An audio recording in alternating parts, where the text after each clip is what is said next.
बिस्मिल्लाहिर्रहमानिर्रहीम। अस्सलामु अलैकुम डियर इन्वेस्टर्स। हर महीने की ब्रीफिंग की तरह हम मार्च की ब्रीफिंग के साथ हाजिर हैं। जैसा कि इसमें हमारा पैटर्न है कि हम इकोनॉमिक इंडिकेटर्स का रिव्यू करते हैं। इस सिलसिले में सबसे पहले हम इन्फ्लेशन को देखेंगे। इन्फ्लेशन हमने लास्ट टाइम भी बताया था कि इन्फ्लेशन अब नीचे की जानिब शुरू हो गया मंथली बेसिस पर। इसमें आपके सामने ये ट्रेंड भी नजर आ रहा है, पास्ट का भी है और अगले 9 महीने का, यानी दिसंबर 2024 तक का हमने इन्फ्लेशन नंबर एक प्रोजेक्ट किया है। अच्छा, इस महीने जो नंबर आया, जो मार्च के महीने का 1 अप्रैल को अनाउंस हुआ, वो तकरीबन 20.7% रिटर्न था। ये कंपेयर टू प्रीवियस मंथ यानी फरवरी के मुकाबले में फरवरी का इन्फ्लेशन आया था 23.3%। और जैसा कि आपके इल्म में है कि ये इन्फ्लेशन पिछले साल यानी कैलेंडर ईयर 2023 में मोस्ट ऑफ द मंथ्स ये 30% से ऊपर रहा। तो ये जो इन्फ्लेशन 20.7 आया है, ये फर्स्ट टाइम हमने देखा है कि रीसेंट टाइम्स में ये बेसिकली डिस्काउंट रेट जो आपका है 22% उससे नीचे आया है। अब इस सिलसिले में आपके इल्म है कि मॉनेटरी पॉलिसी भी शेड्यूल्ड है मंथ एंड पर, और इसमें हमारी एक्सपेक्टेशन ये है कि स्टेट बैंक ज़ाहिर बात है इस चीज़ को कंसिडर करेगा। ये एक पॉजिटिव ट्रेंड है मॉनेटरी सॉफ्टनिंग के साथ हवाले से।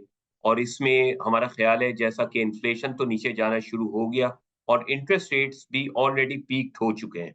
अब ये सॉफ्टनिंग कब स्टार्ट होती है, लेकिन बतदरीज आप ये इन्फ्लेशन का नंबर देखें, अगर ये हमने 9 महीने का आगे के प्रोजेक्ट भी किया है, तो इसमें दिसंबर तक हमें लग रहा है कि इन्फ्लेशन जो है वो इंशाल्लाह 15% से नीचे होगा। और ये बतदरीज स्टेट बैंक इसको मेरे ख्याल में कंसिडर करेगा, और आइंदा सेकंड हाफ में मोस्ट लाइकली ये सॉफ्टनिंग तेजी से होगी। दूसरा जो इकोनॉमिक इंडिकेटर हमारा है वो करंट अकाउंट डेफिसिट का नंबर है। और अल्हम्दुलिल्लाह ये जो फरवरी के महीने का नंबर अनाउंस हुआ था, अभी तक 8 महीने के नंबर अनाउंस हो चुके हैं। फरवरी का जो नंबर आया है वो करंट अकाउंट सरप्लस आया है। और इसमें जो हमारा करंट अकाउंट डेफिसिट था पिछले 8 महीने का, वो डेफिसिट रिड्यूस होकर $3.8 बिलियन से $1 बिलियन पर डेफिसिट अब आ गया है। इसका मतलब ये है कि ये जो फिस्कल ईयर में, जो फिस्कल ईयर 2024 की बात कर रहे हैं, जब हम जून क्लोज करेंगे, इसमें एक्सपेक्टेशंस पहले थी कि शायद 2 to 3% हमारा करंट अकाउंट डेफिसिट होगा, 2 to 3% as a percentage of GDP. अब ये एक्सपेक्टेशन ये है कि इसमें बतदरीज जिस तरह कमी हुई है, तो ये शायद 1% ऑफ जीडीपी से कम होना चाहिए। और ये जो 8 महीने का नंबर मैंने आपको बताया है, इसमें कोई तकरीबन 74% की कमी हुई है, $3.8 बिलियन से $1 बिलियन पर आ गया है। इसके बाद इसमें इम्पॉर्टेंट चीज ये है कि करंट अकाउंट के जो नंबर्स होते हैं, ये बहरहाल दो तीन चीजों का मजमुआ होता है, जिसमें एक्सपोर्ट्स, इंपोर्ट्स और रेमिटेंस। एक्सपोर्ट्स इंपोर्ट्स तो बेसिकली ट्रेड के नंबर्स होते हैं, और उसके बाद रेमिटेंस के नंबर्स हैं। एक्सपोर्ट्स में भी थोड़ा सा हमने देखा है कि थोड़ी सी बेहतरी हुई है, ये 8 महीने के नंबर्स देखेंगे। और इंपोर्ट्स के में रिडक्शन हुई है। इसमें थर्ड एलिमेंट जो है वो रेमिटेंस का है। रेमिटेंस के नंबर्स अगर आप देखेंगे जो अभी रिसेंटली अनाउंस हुए हैं, ये मार्च के महीने के, वो तकरीबन नंबर आ गया कोई तकरीबन क्लोज टू $3 बिलियन। ये तकरीबन 21 माह के हाईएस्ट लेवल का नंबर आया है। और इसमें एक इफेक्ट शायद रमजान का भी प्रॉब्ली एक फैक्टर होगा, लेकिन बहरहाल इसमें सिग्निफिकेंट ग्रोथ आई है। और ये तकरीबन पिछले महीने जो नंबर था वो गालबन $2.25 बिलियन था। तो एक ही हौसला अफजा नंबर है। और इससे लगता है कि हमारी ये जो हमारा ट्रेंड चल रहा है करंट अकाउंट डेफिसिट का, उसमें बतदरीज हो सकता है आगे के महीनों में हमें और बेहतरी नजर आए। एक और इंडिकेटर जो हम देखते हैं वो टैक्स कलेक्शन का है। टैक्स कलेक्शन जो है वो काफी बेहतर रही है इस फिस्कल ईयर में। इसमें इन्फ्लेशनरी एलिमेंट भी है, लेकिन 9 मंथ्स में जो नंबर अभी तक हमारे पास आया है वो 6.7 ट्रिलियन का है, और अपने टारगेट को बखूबी इन्होंने एक्सीड कर दिया है। तो ये भी तकरीबन 30% से ऊपर हमारी कलेक्शन रही है, विच इज पॉजिटिव नंबर। अब अगर आप ओवरऑल, ये तो इकोनॉमिक इंडिकेटर्स हुए, लेकिन इसके अलावा अगर आप देखेंगे तो इसमें हमारे पास बेसिकली आईएमएफ प्रोग्राम हमने लास्ट टाइम भी डिस्कस किया था कि स्टैंड बाय एग्रीमेंट $3 बिलियन का जो ये एंड ऑफ जून शुरू हुआ था, वो बेसिकली एंड ऑफ मार्च ये खत्म हो गया है। और इसके बाद हमारा ख्याल है कि इंशाल्लाह ये तमाम अप्रूवल्स के बाद ये $1.1 बिलियन की ट्रांच, जो आखिरी ट्रांच है, वो भी अप्रैल के महीने में रिलीज हो जानी चाहिए गवर्नमेंट को।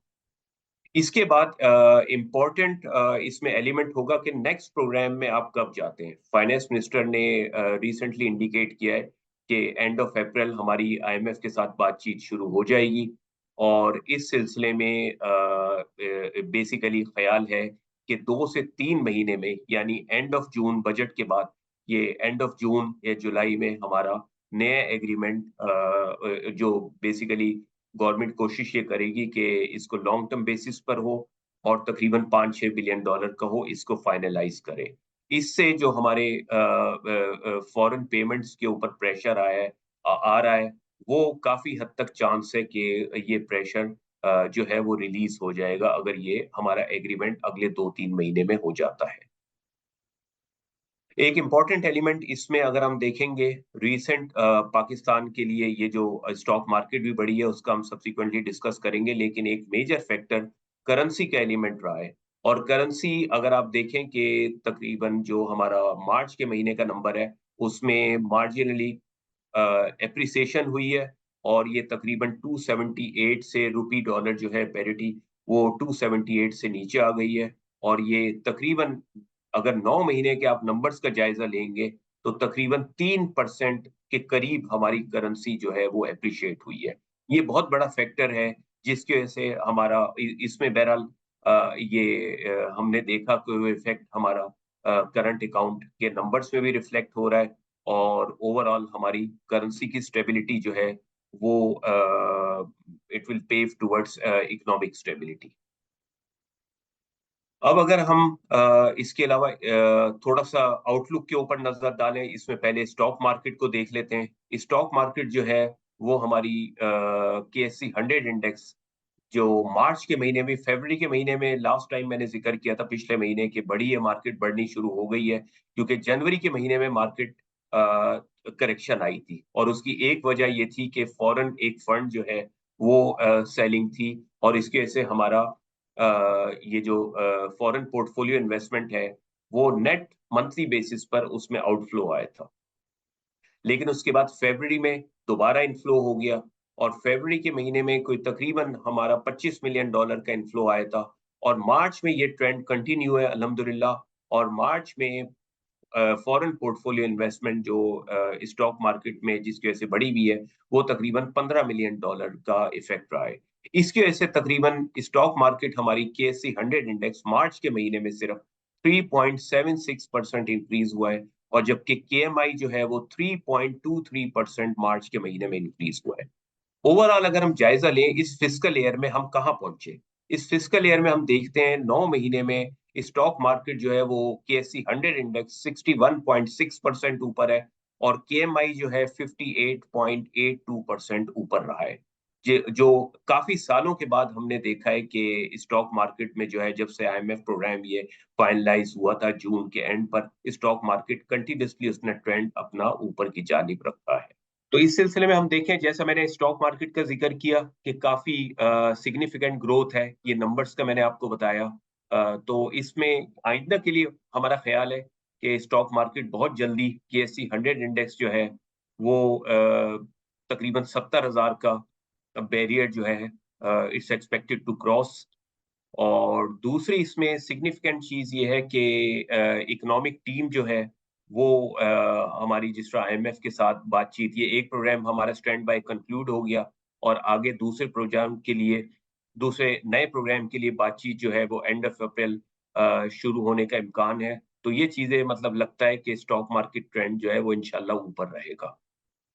अब हम उन इन्वेस्टर्स के लिए जो बेसिकली हमारे इक्विटी के रिस्क को समझते हैं, वॉलेटिलिटी को समझते हैं, और long term, medium to long term अपनी इन्वेस्टमेंट का उनका होराइजन है, उन इन्वेस्टर्स के लिए हमारी एडवाइस ये है कि वो अपना exposure Meezan Islamic fund, Al Meezan mutual fund, KSC Meezan index fund या balance fund, Meezan balance fund और मीज़ान एसेट एलोकेशन के ज़रिए अपनी इन्वेस्टमेंट एक्सपोज़र इंक्रीज़ कर सकते हैं। उन इन्वेस्टर्स के लिए जो बेसिकली वोलेटिलिटी को अफ़ोर्ड नहीं कर सकते, जिनकी रिस्क एपेटाइट लोअर साइड पर है और जो फिक्स्ड इनकम स्ट्रीम में अपनी इन्वेस्टमेंट रखना चाहते हैं, मंथली एक चाहते हैं कि स्ट्रीम ऑफ इनकम उनको मिले, उनके लिए एडवाइस ये है कि अपनी इन्वेस्टमेंट्स जो है मीज़ान के जो इस्लामिक फिक्स्ड इनकम फंड्स हैं, उसमें मीज़ान सॉवरेन फंड, मीज़ान कैश फंड, मीज़ान रोज़ाना आमदनी फंड, मीज़ान डेली इनकम प्लान, इन फंड्स के थ्रू एक्सपोज़र ले सकते हैं और अपनी मंथली ज़रूरियात और फिक्स्ड स्ट्रीम जो है, वो अपनी कंटिन्यू रख सकते हैं। इसमें बहुत अच्छा रिटर्न इस वक़्त मिल रहा है क्योंकि इंटरेस्ट रेट्स जो हैं, वो आपको पता है कि जो हमारा डिस्काउंट रेट है, वो तकरीबन 22% के करीब है, तो इसलिए वो इससे इस्तिफ़ादा कर सकते हैं। इसके साथ ही हम इंशाअल्लाह जो है अगले महीने फिर हाज़िर होंगे, नई ब्रीफ़िंग के साथ। इजाज़त दीजिए। खुदा हाफ़िज़। म्यूचुअल फंड्स में सरमायाकारी के नतायज मार्केट के हालात पर मुनहसर हैं। सरमायाकारी की पॉलिसी और रिस्क को बखूबी समझने के लिए ऑफरिंग दस्तावेज़ात का मुताला कीजिए।